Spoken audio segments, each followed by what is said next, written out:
Alright, hello everybody. Just left my first appointment. So the appointment was two pianos. I had two pianos. They have a bunch of kids, and I think like 4 kids. And one of them is a pretty advanced player. The others are younger and just sort of starting to play. So the first piano is a Kohler and Campbell. Just a piece of junk. It's a Korean-built Kohler and Campbell. I think they were probably built by Samick. And it's just a piece of junk. It's got a noisy action. It's got buzzing and jangling and all kinds of terrible sound, and it's got bad scaling. And so I tuned that, got through it. It actually held tune better this time than it normally does. And then the other piano was a pretty new Boston, I think it's a 118S. It's like the school model Boston Studio. Pretty bare bones, pretty much their most basic piano. And it's doing pretty well. Aside from a few pedal squeaks and such, it's doing pretty well with the heavy play it's getting, and it's holding tune pretty well. I think it's getting close to a year and a half old now, maybe close to 2 years old.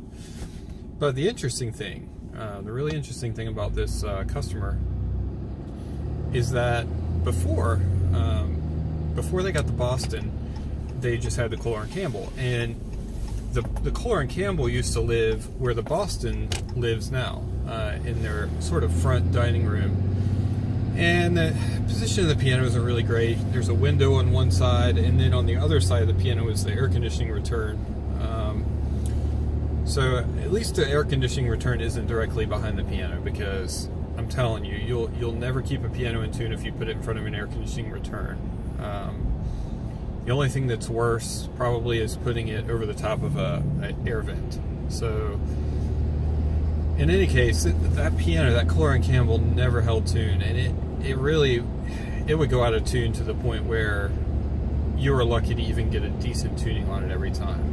So the further a piano is away from concert pitch and from the correct pitch, the harder it is to get it in tune, because you're increasing or decreasing the tension so much, and usually if humidity is the problem, you're increasing and decreasing certain parts of the piano way more than others, which leads to just a real difficulty in making the piano in tune to begin with and making it stay in tune. It's going to tend to settle a lot. So anyway, this Boston, it really had a lot of issues. Or I'm sorry, not the Boston. The Kohler and Campbell would go out of tune just to a ridiculous amount. So literally every time I went to tune, it would be all over the place. And so I told him, when you get to Boston, maybe you ought to consider not putting it here, because it seems that this room is a pretty horrible place for a piano. It's just really going out of tune. But they didn't really take my advice, and so they moved the Kohler and Campbell to a different room, in which it was actually much happier, and it's holding tune much, much better now. But the really interesting thing is that the new Boston, seems to be perfectly fine in that other room, which wouldn't have been my guess. I've actually had more issues with getting Bostons to hold tune than other pianos, especially some Boston Grands. I've got a few in churches that just will not hold tune. I've put dam chasers on them, I've put undercovers on them, I've done everything. And now churches are usually a very difficult environment, because their air conditioning, will be cut off during the week, and then a Sunday morning they'll crank it up.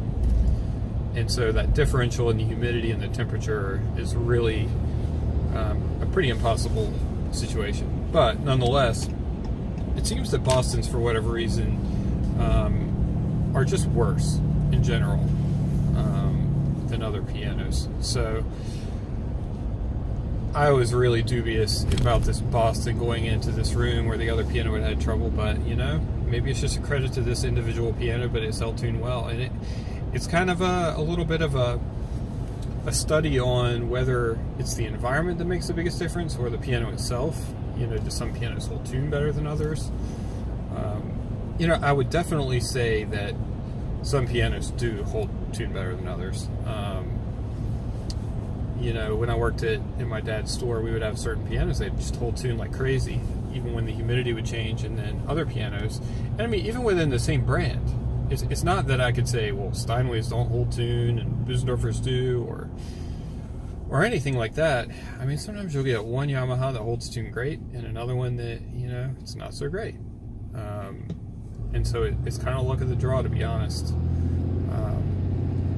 But nonetheless, it's sort of an interesting study in what's going on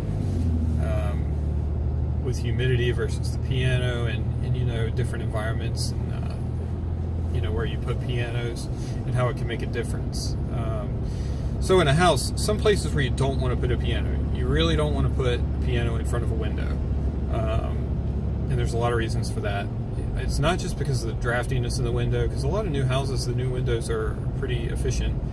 But especially on grand pianos, what you'll see a lot of is the sunlight coming through the window will bleach the finish. So a lot of times, you know, people will have the lid folded back and then put up. And so over the years, the finish will get bleached. But then when you go to close the lid and you fold the flyback on the lid, it'll be a totally different color underneath where the sun hasn't hit it. So you want to be really, really careful. I even had one customer, he had a Steinway, I think it was a Steinway A, in a black ebony, in an ebony satin, and this thing was right in front of a window in a condo, and the sun just baked the finish over the years, and it literally it alligatored. The whole side of the piano was crazed, and so he ended up having to have the whole side of the piano refinished before he sold it. And he since upgraded to a Fazioli, so he did a pretty nice upgrade. But you really want to avoid that. If you have to put a piano in front of a window, you definitely want to get some sort of a UV treatment on it. And then going further than that, I would say, you know, try to have some sort of a window treatment, you know, that you can close when the sun is coming in. Especially if, you know, like if you can put your hand on the side of the piano, it's getting warm. That's not a good thing. Now, as far as uprights go, you don't want to put those in front of a window, especially if it's the back of the piano against the window, because the sunlight will come in and just bake the soundboard, and also bake the back of the pin block. And you know, I've seen uprights get loose tuning pins because they were in front of a window that had direct sunlight. So you really, really want to avoid that. Now, as far as other things you want to avoid, you really don't want to put a piano on top of a heating vent. That's kind of a worst case scenario. If you have to put a piano over a heating vent, you really, really, really have to block that vent off. So, and I don't mean getting one of those vent covers or a deflector. The deflectors don't do much. I would go and get some like closed cell foam, and I would take the cover off the vent, and I would cut the foam a little oversized to what the size of the duct is, and then shove the closed cell foam down in the vent. And I know, you know, that can be bad if you don't have another register in that same room, but you'll never keep your piano in tune. I mean, I have had cases where the customer refused, and the only way we could even attempt to combat it was to put an undercover and a damp chaser on the piano. And even then, it's not great, but, you know, you got to do what you got to do, I suppose. Now, another thing you don't want to do, especially on a grand piano, is you don't want to put the piano with the keys too close, like where you sit. You don't want the bench to be too close to a wall right behind the bench. And that's because when you go to service the piano, you have to have room to pull the action out of the piano. I have a few customers, they've put their piano so close to the wall, there's no getting the action out. That can be a real problem. You know, when you need to service the piano, if the piano's on caster cups and it's not easy to move it, you know, it's just a real headache. So it's something that people don't think about, but you really, really want to make sure that you leave enough room for the technician to service the piano.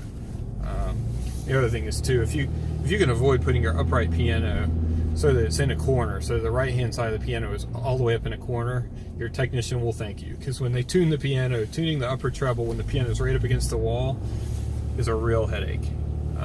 It's really nice for the technician to be able to get all the way down to the side of the piano. So anyway, now I'm on the way to my next appointment. I thought I was going to a church next, but I'm actually not. I'm going to another individual's house. She has a Charles Walter studio, which is a pretty nice little piano. So I'm going to tune that one, and then after that, I'm going to a church to tune 2 more. And then after that, I have another client I'll be going to tune. I think she has a Kawhi or something like that. So anyway, I'll check in with you after that, and thanks for watching. Thanks.